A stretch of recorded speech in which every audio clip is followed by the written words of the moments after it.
ان سے یوں کہتا ہے کہ آپ میرے لیے اللہ سے دعا فرما دیں. تو کیا بزرگ سنتا ہے نومن مٹی کے نیچے؟ اللہ کے رسول صلی اللہ علیہ وسلم کے صحابہ تو نبی کے قبر پہ آ کر کے انہوں نے پانی کی درخواست نہیں کی کہ قحط سالی ہوئی ہے آپ اللہ سے دعا کریں.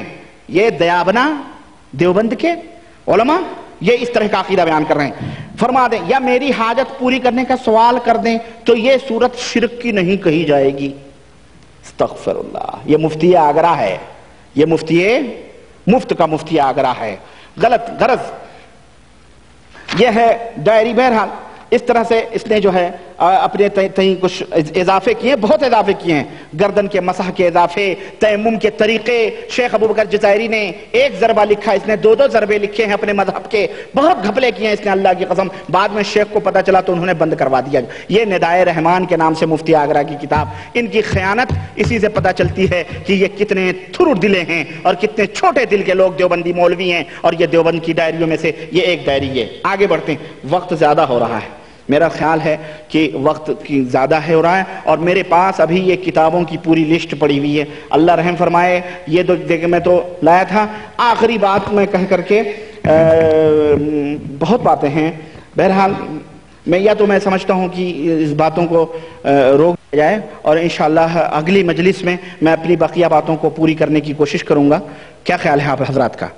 ٹھیک ہے نا؟ اللہ تعالیٰ سے دعا ہے کہ میرے پاس بہت زیادہ، اور میں آپ سے عرض کیا کہ اللہ کی قسم پمبا کجا کجا نہم تن ہما داغ داغ شد. یہ آخری بات میں بتاؤں، یہ مولوی مکی جو حرم کے اندر تازہ یہ حرم کے اندر بیٹھ کر کے فتویٰ دیتا ہے، درس دیتا ہے اور کوئی اولاد امور کو یہ باتیں بتائے. یہ دیوبند کا فتویٰ ہمارے ایک دوست ہیں دیوبند ہی کے ہیں، وہ عاقل دہلوی، انہوں نے منگایا تھا جس کے اندر انہوں نے لکھا تھا کہ یہاں پر تراویح کے بعد جو علماء حرمین نماز پڑھتے ہیں وتر کی، وہ حنفیوں کے طریقے سے مختلف پڑھتے ہیں. تو کیا ہم حنفیوں کو ان کے پیچھے وتر کی نماز پڑھنی چاہیے؟ تو جواب آیا ہے کہ ان کے پیچھے وتر کی نماز امام حرمین کے پیچھے جائز نہیں ہے. استغفر اللہ. یہ وہ لوگ ہیں جو امت کو توحید اتحاد و اتفاق کے درس دیتے ہیں. علماء حرمین شریفین کے پیچھے وتر کی نماز جائز؟ استغفر اللہ. یہ باقاعدہ مہر کے ساتھ ہے، یہ مہر کے ساتھ ہے. کوئی مائی کا لال اس کو جو ہے غلط نہیں ثابت کر سکتا ہے. باقاعدہ دیوبند کی مہر ہے، میرے پاس موجود ہے. بہرحال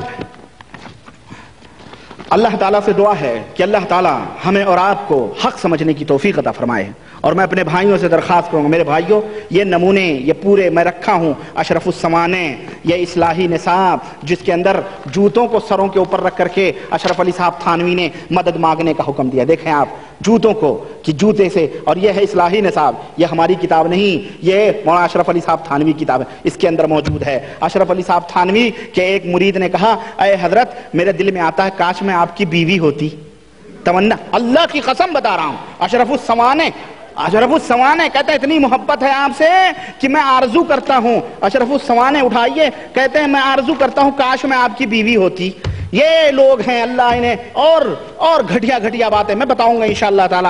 اللہ میں یہیں پہ اپنی بات ختم کرتا ہوں. مزید باتیں میں انشاءاللہ اگلی مجلس میں کروں گا. اللہ سے دعا ہے کہ اللہ تعالی ہمیں اور آپ کو نیک عمل کرنے کی توفیق عطا فرمائے اور حق کو حق سمجھنے کی اور حق کو حق سمجھ کر اس کے اتباع کرنے کی توفیق عطا فرمائے اور باطل کو باطل سمجھ کر اس سے نفرت کی اور اس سے پرہیز کرنے کی توفیق عطا فرمائے. آمین یا رب العالمین. وصلی اللہ علی نبینا محمد وعلی آلہ وصحبہ اجمعین. والسلام علیکم ورحمۃ اللہ وبرکاتہ.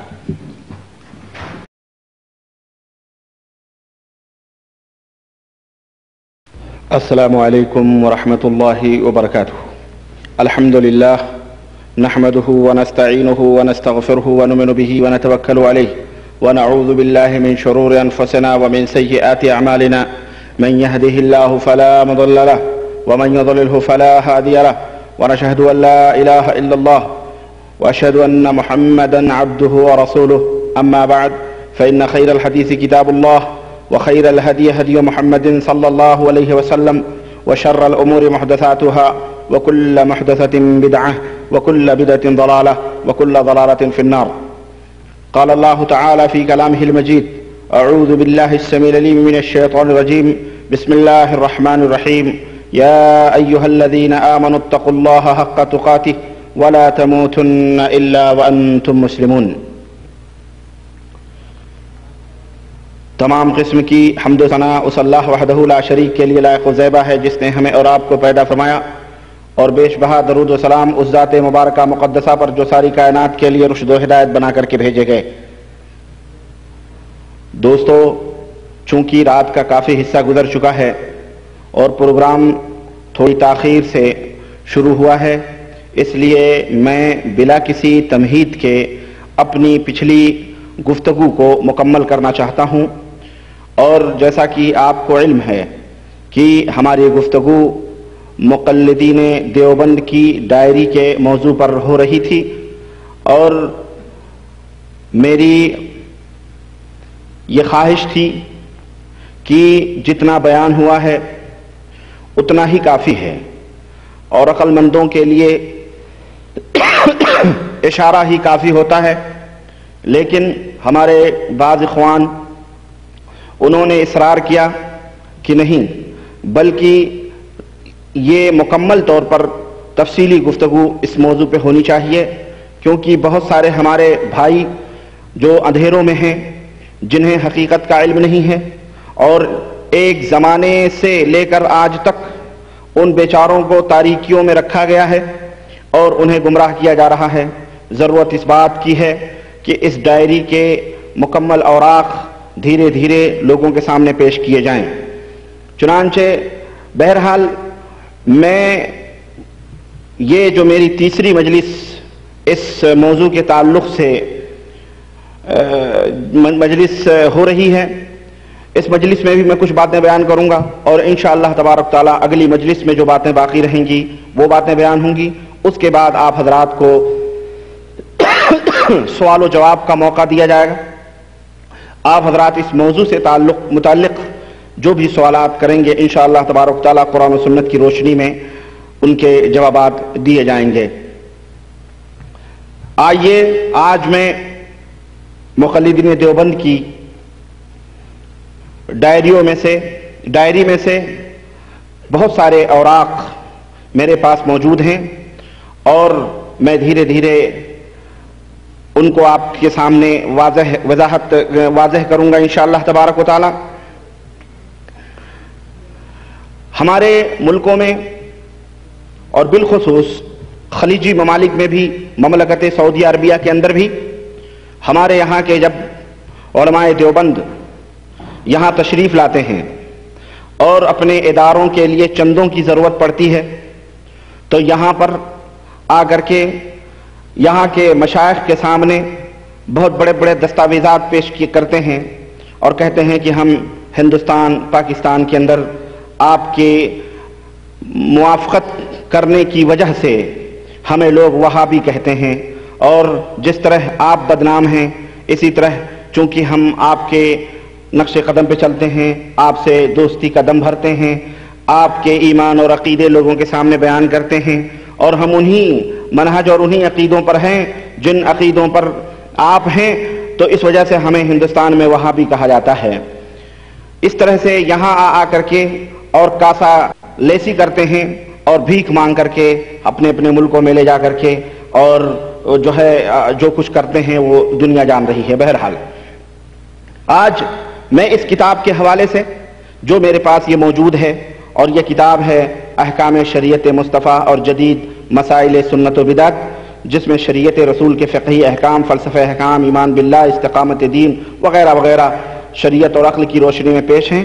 یہ کتاب ہے مفسر قرآن مولوی شاہد حسن قاسمی، استاذ شعبہ عربی دارالعلوم دیوبند، یہ وہاں سے چھپی ہوئی ہے، اور میں نے ایک دفعہ اس کی پوری مکمل ایڈورٹائز اور مکمل اس کی تفصیل آپ کے سامنے رکھ دی ہے۔ اس کتاب کے حوالے سے میں آپ کے سامنے ایک پردہ اٹھا رہا ہوں اور یہ بیان کر رہا ہوں کہ دوستو، یہ اس قدر مکاریت اور عیاریت کے پردوں میں چھپ کر کے آ کر کے یہاں کے علماء کو اور مشائخ کو دھوکہ دیتے ہیں، جبکہ یہ ہندوستان کے اندر، یہ پاکستان کے اندر، ہندوستان کے اندر اس جیسی بہت ساری کتابیں وہابیت کے تعلق سے لوگوں کے درمیان گردش کر رہی ہیں، اور وہابیوں کو برا بھلا اور گالی گلوچ تک، اور انہیں کافر اور فاسق و فاجر تک، یہ علماء دیوبند اپنی کتابوں میں تحریر کرتے ہیں اور لکھتے ہیں، اور مکمل طور پر لوگوں کے سامنے اس بات کا علی اعلان ان کتابوں کے اندر بیان کرتے ہیں، اظہار کرتے ہیں کہ جناب علی ہم وہابی نہیں ہیں، ہمیں بدنام کیا جا رہا، وہابیت کا مسلک کچھ اور ہے،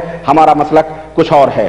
اور بریلویت سے محبت کا ہاتھ بڑھانے کے لیے جو ہے بہت سارے معاملات ان سے متعین، یعنی بہت سارے معاملات میں ان کی طرف دوستی کا ہاتھ بڑھانے کے لیے کوشش کرتے ہیں۔ اس کتاب کے حوالے سے میں آپ کو بتاؤں، صاحب کتاب جو استاد شعبہ عربی دارالعلوم دیوبند ہے، اس کتاب کے اندر اس نے صفحہ